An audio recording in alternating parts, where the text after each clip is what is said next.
Donald Trump assure que le blocage des ports iraniens le long du détroit d'Ormuz est en place. Selon le président américain, il s'agit d'une pression sur l'Iran pour que ses dirigeants rouvrent ce passage maritime essentiel au transport des hydrocarbures.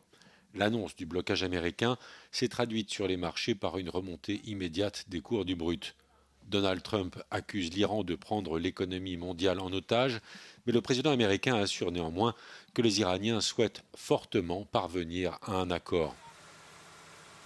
We can't let a country blackmail or extort the world, because that's what they're doing. They're really blackmailing the world. We're not going to let that happen. We've been called this morning by the right people, the appropriate people, and they want to work a deal. They would like to work a deal. Pour l'heure, l'Iran rejette les propositions américaines et dénonce des exigences illégales. We're attend in the negotiation with all experiences and all expertise and all experiences of the United States and the negotiation. We believe that if they avoid the unlawful demands and recognize our legitimate rights and interest, I think that the negotiation be success. Selon les données GPS des navires dans la région, face au blocus américain, 2 pétroliers ont fait demi-tour avant de s'engager dans le détroit. Au cours des 6 dernières semaines, seuls des navires iraniens ou considérés comme amis par le régime des Mollahs ont traversé le détroit, moyennant, selon les cas, d'importants frais de passage. De son côté, le Pakistan tente de convaincre Washington et Téhéran de revenir à la table des négociations. Une nouvelle réunion pourrait avoir lieu prochainement avec pour objectif de prolonger le cessez-le-feu. Le Premier ministre espagnol Pedro Sánchez a défendu mardi le rôle de la Chine en tant qu'acteur clé de la stabilité internationale.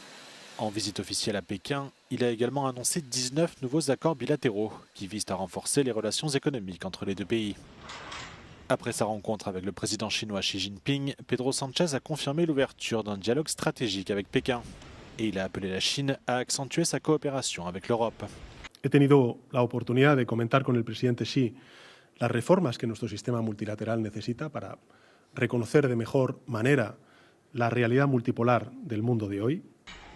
Pedro Sánchez cherche à renforcer les liens commerciaux avec la Chine, après que le président américain Donald Trump a menacé de rompre les relations commerciales avec l'Espagne. Le torchon brûle entre Madrid et Washington depuis que Pedro Sánchez a rejeté les exigences de Donald Trump en matière de dépenses de défense lors du dernier sommet de l'OTAN à Copenhague. Les tensions ont encore monté d'un cran quand l'Espagne a interdit son espace aérien aux avions américains en route vers l'Iran et refusé les appels de Trump visant à assurer la sécurité du détroit d'Ormuz. Avec cette nouvelle visite de Pedro Sánchez, l'Espagne cherche à se positionner comme un interlocuteur privilégié entre l'Europe et la Chine, dans un contexte international de plus en plus fragmenté. De financement en 2000. La présidente de la Banque européenne pour la reconstruction et le développement met en garde contre un impact économique bien plus grave sur l'Union européenne si la guerre au Moyen-Orient s'intensifie. Selon elle, les répercussions économiques sont directement liées à la flambée des prix de l'énergie.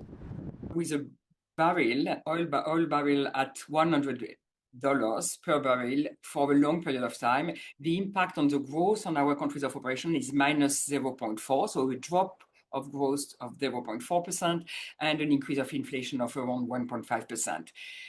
This doesn't mean recession, but if the situation worsens, then the impact will be wider and more significant.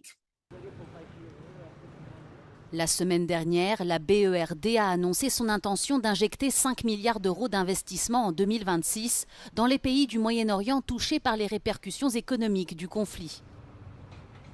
When you have private sector banks which are withdrawing or reducing their exposure, reducing their investment in these countries, we are stepping in a way as a counter-cyclical bank which is there to continue to support investment.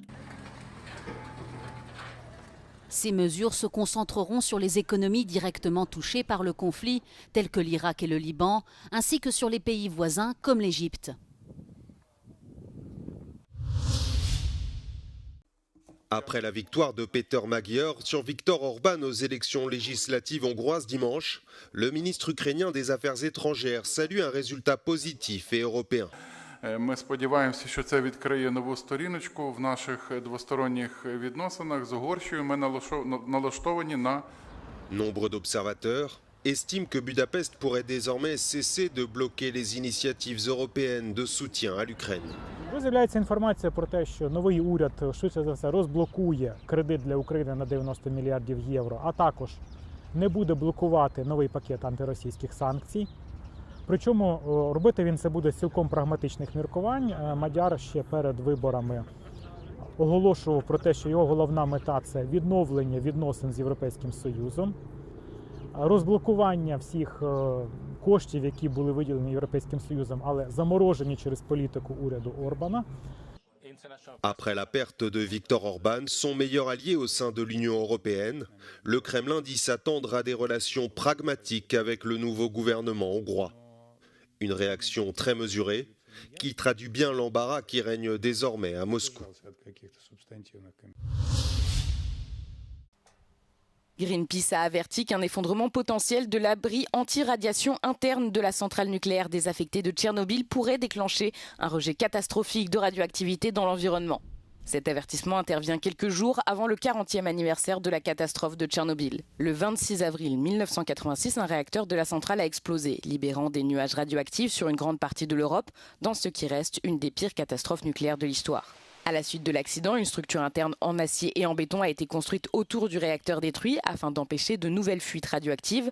Des années plus tard, un dôme high-tech a été érigé autour de cette structure pour offrir une protection supplémentaire. Cependant, l'année dernière, un drone russe a percuté cette coque extérieure. Kiev a d'ailleurs accusé à plusieurs reprises Moscou de prendre pour cible le site depuis le début de l'invasion.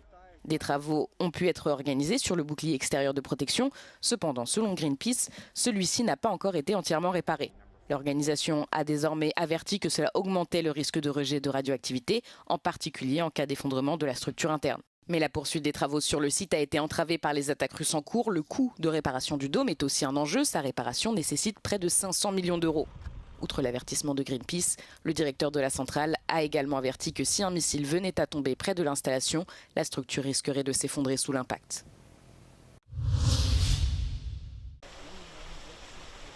« 69 ans, de l'arthrite, plus de dents et à moitié sourde. Les gardiens du zoo de Berlin prennent soin de la gorille Fatou. Elle est sans guère de doute le grand singe le plus âgé de son espèce. Les gorilles vivent en liberté entre 35 et 40 ans et en général une quinzaine d'années de plus quand ils sont en captivité. La longévité de Fatou est une exception. Pour son anniversaire, les soigneurs du zoo de Berlin lui ont préparé un panier avec au menu betteraves, poireaux et laitue. Fatou figure dans le livre Guinness des records. Selon l'histoire, un marin français l'aurait capturée alors qu'elle n'avait que 2 ans, avant de l'échanger pour essuyer l'ardoise qu'il avait dans une taverne de Marseille. Une Française l'aurait ensuite vendue au zoo de Berlin, où elle est depuis restée. La gorille vit désormais dans un enclos isolé, protégé de ses congénères, et les soigneurs la décrivent d'un naturel de plus en plus contemplatif.